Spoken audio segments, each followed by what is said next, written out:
Hello, welcome back to another video. This is Sriram Rakshit series studying Venkateshwar College of Engineering. My USN is 1V22 IS051, and today we're going to discuss about the topic undecidability, a language that is not recursively enumerable, which comes under the subject theory of computations. Let's dive into the video.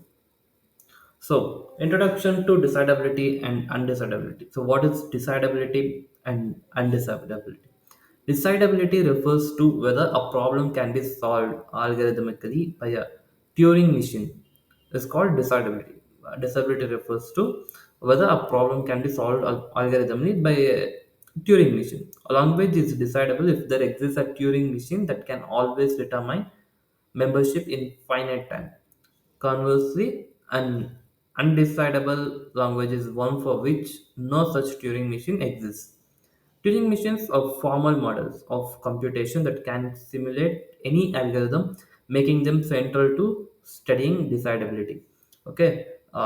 Before the Turing machines are formal models of computation that can simulate any algorithm, making them central to studying decidability. Okay. An important subclass of undecidable languages is recursively enumerable RE languages. Okay. An RE language as a Turing machine that can recognize strings belonging to the language, but it may not alt on strings outside the language. However, some languages are neither decidable nor RE, meaning Turing machine can even enumerate their value strings. Okay, a classic example is the halting problem, where it is proven impossible to determine whether an arbitrary Turing machine will halt on a given input. This concept forms the foundation of undecidability theory. Understanding these ideas provides insight into boundaries of computations and reveals limitations in algorithm design and problem solving. So, recursive languages versus recursively enumerable languages. Okay, recursive languages and recursively enumerable languages represent two fundamental classes of formal languages in computability theory. A recursive language is one where there exists a Turing machine that can determine whether any given string belongs to the language and halt for all inputs, whether accepted or rejected. In contrast, a recursively enumerable language is one where a Turing machine can recognize strings that belong to the language but might not halt for strings outside the language. Every recursive language is also RE, but not every RE language is recursive. What are the key differences between these two? The first one is halting guarantee. Recursive languages always halt, whereas RE languages may not halt for non-members. And membership testing. Recursive languages allow definitive yes or no answers, while RE languages can only guarantee a yes for valid strings. Examples: recursive game. For recursive, the set of all valid syntactical correct programs. RE but not recursive. The halting problem is the example for RE but not recursive. So, Turing machines and their limitations. A Turing machine is an abstract computational model introduced by Alan Turing, representing the foundation of computability theory. This is made. Okay, TMs consists of an infinite tape, a tape head, and a finite control unit. They can simulate any computer algorithm, making them a powerful model for analyzing computational problems. However, a Turing machines also have limitations. While they can recognize recursively enumerable languages, they cannot solve certain problems, such as the halting problem. The halting problem asks whether a Turing machine will halt at given arbitrary input. Turing machine proved that no general algorithm exists to answer this question for all possible TMs and Turing machines and inputs. Okay, so its limitations. One, halting problem. It cannot solve the halting problem. No algorithm exists that can determine if the Turing machine halts on all inputs. Okay, and language membership. Some languages cannot be recognized even by a non-deterministic TM. Okay, infinite loops. TMs may loop indefinitely without a mechanism to guarantee termination. Okay, so these are the limitations of the Turing machine. And diagonalization argument. The diagonalization argument introduced by Cantor in set theory and adapted by Turing is a powerful proof technique used to demonstrate the existence of non-RE languages. The idea is to show that certain sets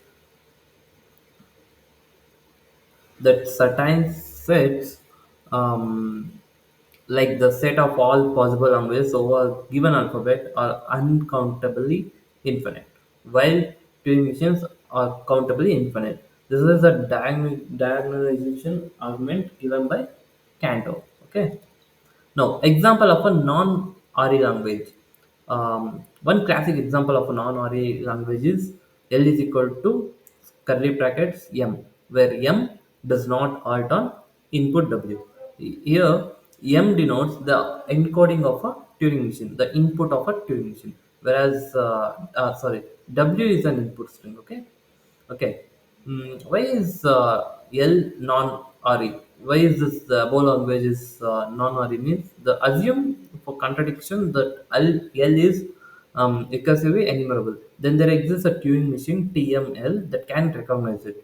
We can construct a new machines as follows.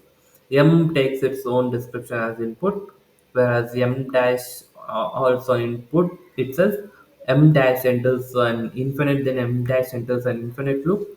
If M dash does not halt on itself, M dash halts where other halts. Okay. Well, whether this is self-referential construction creates a paradox. Okay, proving that L cannot be RE.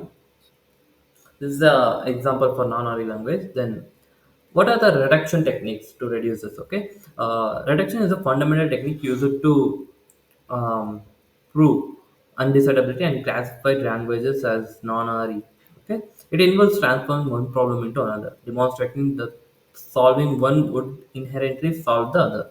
Okay, this is a technique. Okay, fundamental technique used to prove undecidability. What are its key components then? Problem A to B. If we can reduce the problem A to problem B, then solving B implies solving A. Okay, and its contradiction method is if problem A is known to be undecidable, problem B must also be undecidable if a reduction exists. Okay, this is this example for this. The halting problem is reducible to many other undecidable problems. If we can reduce the halting problem to another problem, we can conclude that the second problem is also undecidable. Okay. Now, proof by contradiction in undecidability. This is one method to get the proof, that is proof by contradiction. Proof by contradiction is a powerful reasoning technique used extensively in computability theory to prove undecidability and non-RE language properties. So, what are the steps? First step is assume the opposite of what you want to prove. I mean, it means contradiction. Okay. Follow the logical implications of the assumption, arrive at a contradiction, conclude that the assumption we made is false. Okay, this is the proof by contradiction method. We can apply this also on halting problem. That is, assume that there exists a Turing machine H that decides whether an arbitrary Turing machine halts on a given input. Construct a machine H task that uses H to determine if it's halts on its own description. This leads to a paradox, proving that H cannot exist. Okay. Um, and next is Rice's theorem. Rice's theorem is a fundamental result in computability theory that provides a general method for proving that certain properties of recursively enumerable languages are undecidable. So, its statement is any non-trivial property of the language recognized by a Turing machine is undecidable. A non-trivial property means a property that holds for some, but not all recursively enumerable languages. Okay. The example for this theorem is consider property P that Turing machine accepts an infinite number of strings. According to Rice's theorem, Determining this property is undecidable. Okay, Rice theorem is a powerful tool because it eliminates the need for custom proof for each property. Instead, it provides a general framework for providing the undecidability of properties of languages recognized by Turing machine. This is a key takeaway from this Rice theorem. So now, implications of non-ORI languages. Okay, non-ORI languages reveal the fundamental limits of computation.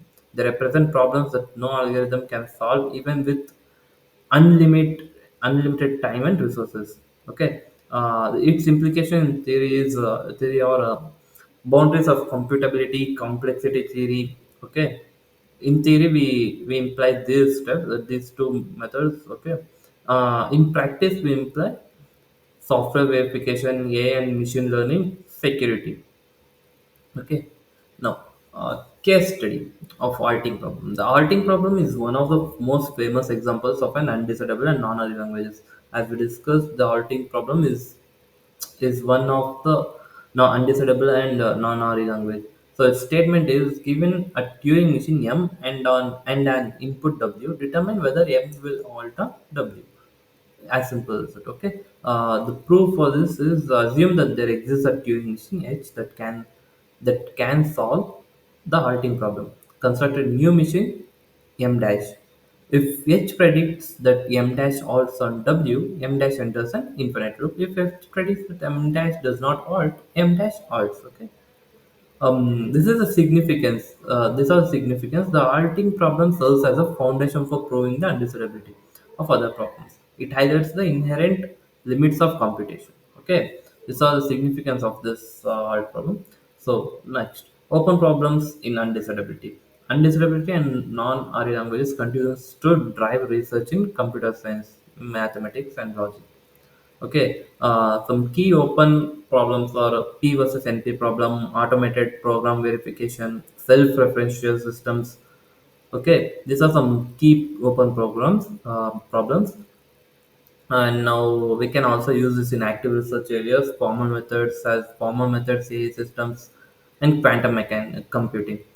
So this is all for this open. This all for this open problems in undecidability. Now, what are the key takeaways we took from this session? Is first one we learned from recursive versus recursively enabled languages, its differences, and diagonalization argument, and also reduction techniques, Rice's theorem, halting problem, and its implications. Okay, and this is all for this video. Hope you learned something. If you learned something, please share and subscribe.